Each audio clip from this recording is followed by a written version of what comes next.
तो दोस्तों आज हम फिर से आपके लिए लेकर आए हैं देश दुनिया की सभी ताजा बड़ी खबरें। फटाफट एक एक कर विस्तार से आज आपको बताएंगे, तो वीडियो को अंत तक जरूर देखें। दोस्तों वीडियो बनाने में हमें काफी मेहनत लगी है, तो वीडियो को दिल से लाइक कर दें। जी दोस्तों, पहली खबर में आपको बता दें कि मस्जिदों के विरोध में उतरी जर्मनी की सरकार। जर्मनी की सरकार ने जर्मनी में मस्जिदों पर टैक्स लगाने का किया ऐलान। मुसलमानों ने किया सरकार के फैसले का विरोध।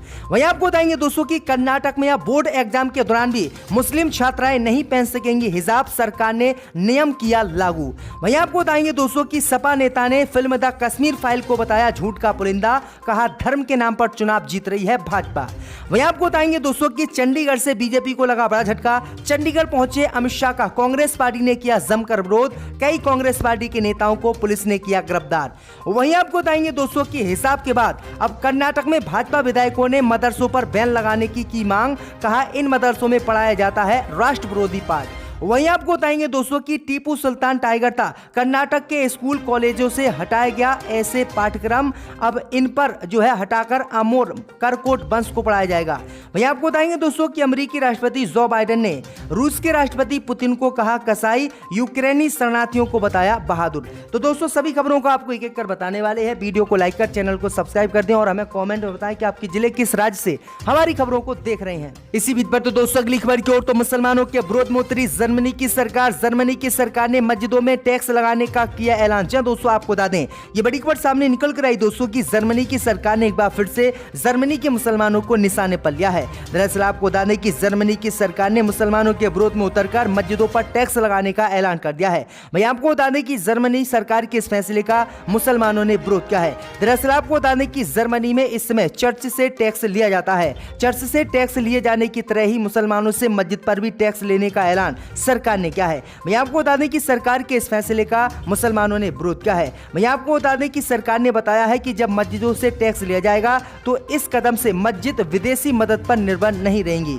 दरअसल आपको बता दें कि जर्मनी की सत्ताधारी महागठबंधन के सांसदों ने कहा है कि वे जर्मन मुसलमानों पर मस्जिद टैक्स लगाने पर विचार कर रहे हैं, ठीक वैसे ही जैसे ईसाई चर्च टैक्स देते हैं। चांसलर एंजेला मार्केट की CDU पार्टी के सांसद थॉर्टन फ्राई ने जर्मन अखबार डी वेल्ट को बताया है कि मस्जिद टैक्स एक अहम कदम है जिससे जर्मनी में इस्लाम बाहरी देशों से मुक्त हो जाएगा। यानी इनको ये डर है कि जो बाहर से मुस्लिम देशों से चंदा मिलता है जो है जर्मनी की मस्जिदों को, वो चंदा बंद करना इनका मुख्य एजेंडा है। तो ये बड़ी अपडेट आई दोस्तों की किस तरह से मुसलमानों पर पाबंदी ये सरकार लगा रही है। इसी बीच पर तो दोस्तों अगली खबर की ओर, तो कर्नाटक में अब बोर्ड एग्जाम के दौरान भी मुस्लिम छात्राएं नहीं पहन सकेंगी हिजाब। कर्नाटक सरकार ने लगाया बैन, प्राइवेट स्कूलों पर भी नियम किया लागू।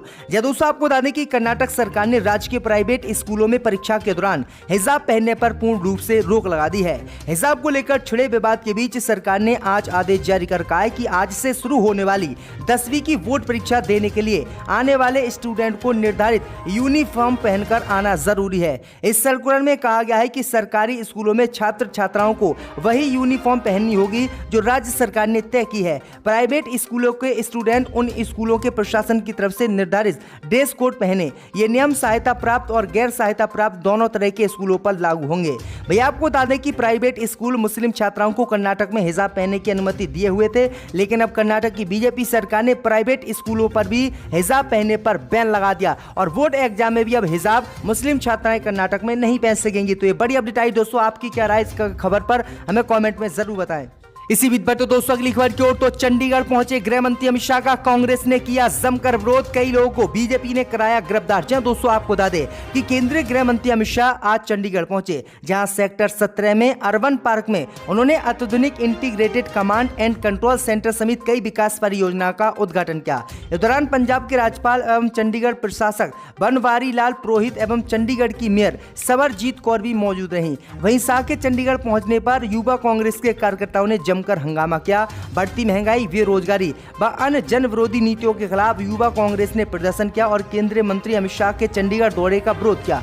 हंगामे को देखते हुए चंडीगढ़ युवा कांग्रेस उपाध्यक्ष, महासचिव, सचिव और वार्ड अध्यक्ष को चंडीगढ़ पुलिस ने गिरफ्तार भी कर लिया है। तो ये बड़ी अपडेट दोस्तों की गृह मंत्री गो बैक गृह मंत्री अमित शाह के नारे भी लगे और बुरी तरह से गृह मंत्री अमित शाह का पंजाबियों ने विरोध किया।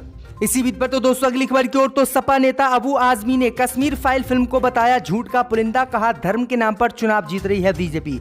दोस्तों आपको बता दें कि समाजवादी पार्टी के नेता अबू आजमी ने आजमगढ़ में एक शादी समारोह में शामिल होते हुए फिल्म द कश्मीर फाइल को झूठ बताते हुए बीजेपी पर जमकर निशाना साधा। उन्होंने कहा है कि भाजपा का मकसद मुसलमानों और हिंदुओं के बीच नफरत पैदा करना है।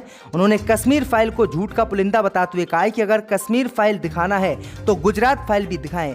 वकौल अबू आजमी आज ही स्थिति में विकास पर नहीं बल्कि धर्म के नाम पर वोट दिए जाते हैं। उन्होंने आरोप लगाया है कि बीजेपी धर्म के नाम पर चुनाव लड़ रही है और धर्म के नाम पर ही वह चुनाव भी जीत रही है। इसी बीच पर तो दोस्तों अगली खबर की ओर तो त्रिपुरा और असम के बाद अब कर्नाटक में उठी मदरसों पर बैन लगाने की मांग। भाजपा विधायक बोले पढ़ाया जाता है राष्ट्र विरोधी पाठ। दोस्तों आपको बता दें कि त्रिपुरा और असम में सरकारी मदरसों को बंद किए जाने के बाद अब बीजेपी शासित राज्य कर्नाटक में भी बीजेपी विधायकों ने मदरसों पर बैन लगाने की मांग की है और मदरसों पर आरोप लगाया है कि इन मदरसों में आतंकवादी पैदा किए जाते हैं और राष्ट्र विरोधी पाठ पढ़ाया जाता है, इसलिए किसी भी कीमत पर इन मदरसों को नहीं खोला जाना चाहिए। उन्होंने अनुरोध किया है कि हिंदू बच्चे मदरसे में नहीं पढ़ते हैं, इसलिए इन मदरसों को बंद किया जाना चाहिए और मुसलमान जो अपने बच्चे इसमें भेजते हैं उन पर प्रतिबंध लगना चाहिए, क्योंकि ये देश के लिए खतरा है, क्योंकि ये लोग राष्ट्र विरोधी पाठ इसमें पढ़ाते हैं। तो ये बड़ी अपडेट आई दोस्तों कि किस तरह से मदरसों को बदनाम करने की भाजपा साजिश रच रही है। इसी बीच पर तो दोस्तों अगली खबर की ओर तो अमेरिकी राष्ट्रपति जो बाइडेन ने व्लादिमीर पुतिन को कहा कसाई, यूक्रेनी शरणार्थियों को बताया बहादुर। दोस्तों आपको बता दें कि अमेरिकी राष्ट्रपति जो बाइडेन ने शनिवार को पोलैंड के वार्सा में यूक्रेनी शरणार्थियों से मुलाकात की। इस दौरान उन्होंने रूसी राष्ट्रपति व्लादिमीर पुतिन को कसाई कहा। राष्ट्रपति के साथ यात्रा करने वाले पत्रकारों द्वारा ये पूछे जाने पर कि हर दिन पुतिन के साथ व्यवहार करते समय शरणार्थियों को देखकर आपको क्या लगता है, तो जो बाइडेन ने जवाब दिया कि वह एक कसाई है और कसाई ऐसी तबाही मचाने पर तुले हैं। तो ये बड़ी अपडेट आ रही है। इसी बीच पर तो दोस्तों अगली खबर की ओर तो भाजपा पर बरसे शिवसेना सांसद संजय रावत, बोले महबूबा मुफ्ती इनकी दोस्त रही जिन्होंने अफजल गुरु बुरहान वानी का साथ दिया। दोस्तों आपको बता दें कि कश्मीरी पंडितों के विस्थापन पर बनी फिल्म द कश्मीर फाइल को लेकर लगातार राजनीति देश में हो रही है। राजनीतिक दल एक दूसरे पर निशाना साध रहे हैं और कश्मीर के हालात को लेकर एक दूसरे पर आरोप लगा रहे हैं। इस बीच शिवसेना के वरिष्ठ नेता संजय रावत ने भारतीय जनता पार्टी पर तीखा हमला बोला। संजय रावत ने कहा कि महबूबा मुफ्ती भारतीय जनता पार्टी की अच्छी दोस्त रही है, बावजूद इसके कि महबूबा मुफ्ती ने अफजल गुरु बुरहान वानी का समर्थन किया था।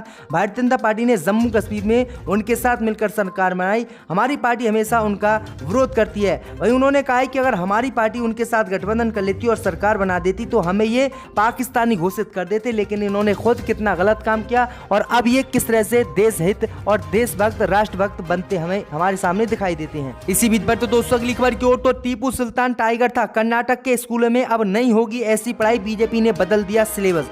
दोस्तों आपको बता दें कि कर्नाटक के स्कूली पाठ्य पुस्तकों में टीपू सुल्तान पर अध्ययन रखने लेकिन उसकी महिमा मंडन से बचने की सिफारिश की गई है। स्कूली पाठ्य पुस्तकों में विवादित संदर्भों की पढ़ाई को लेकर कर्नाटक सरकार द्वारा गठित समीक्षा समिति ने टीपू सुल्तान पर अध्ययन को बनाए रखने की सिफारिश की, लेकिन इसके महिमा मंडल वाले हिस्से को हटाने की बात कही है।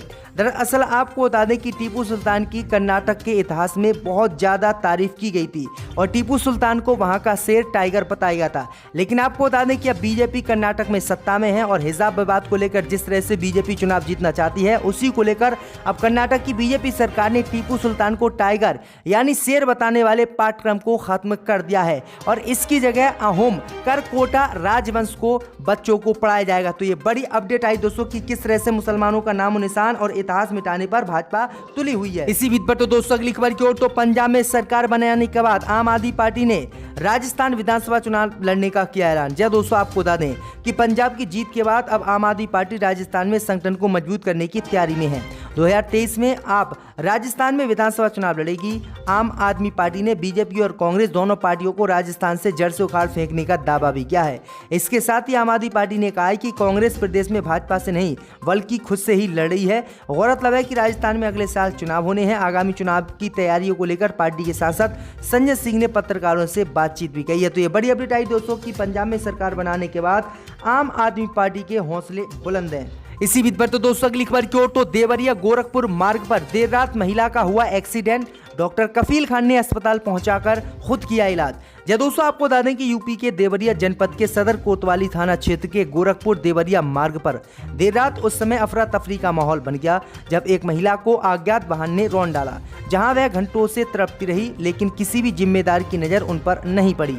वहीं गोरखपुर जनपद के मेडिकल कॉलेज के रह चुके डॉक्टर कफील खान, जो वर्तमान में सपा के टिकट पर एमएलसी चुनाव की तैयारी भी कर रहे हैं, उन्होंने मानवता की मिसाल पेश करते हुए उस महिला को महर्षि देवराहा बाबा चिकित्सालय पर ले जाकर अपने खुद के वाहन से पहुंचे, जहां उन्होंने महिला का खुद ही उपचार करना शुरू कर दिया। इस दौरान महिला की हालत बिगड़ती गई, जिससे गोरखपुर मेडिकल कॉलेज रेफर कर दिया गया है। इस बाबत डॉक्टर कफील खान का कहना था कि इस अस्पताल में अभी भी कुछ दवाएं नहीं है, जिसके कारण काफी दिक्कतों का सामना हमें इस समय करना पड़ रहा है। तो ये बड़ी अपडेट आ रही है। यही वो डॉक्टर हैं जिन्होंने योगी सरकार बनने पर गोरखपुर में एक मेडिकल कॉलेज में कम से कम 50 बच्चों की मौत हुई थी और उसके बाद योगी ने इनको सस्पेंड कर दिया था, जबकि इन्होंने खुद अपने पैसे से ऑक्सीजन सहित अन्य दवाएं मंगाई थी। लेकिन योगी का दिल बिल्कुल इनके सामने नहीं पसीजा और योगी ने अपनी योगी नाथ दिखाते हुए इनको जो है सस्पेंड कर दिया। जानते हैं, मगर मैं दोहराना नहीं चाहता।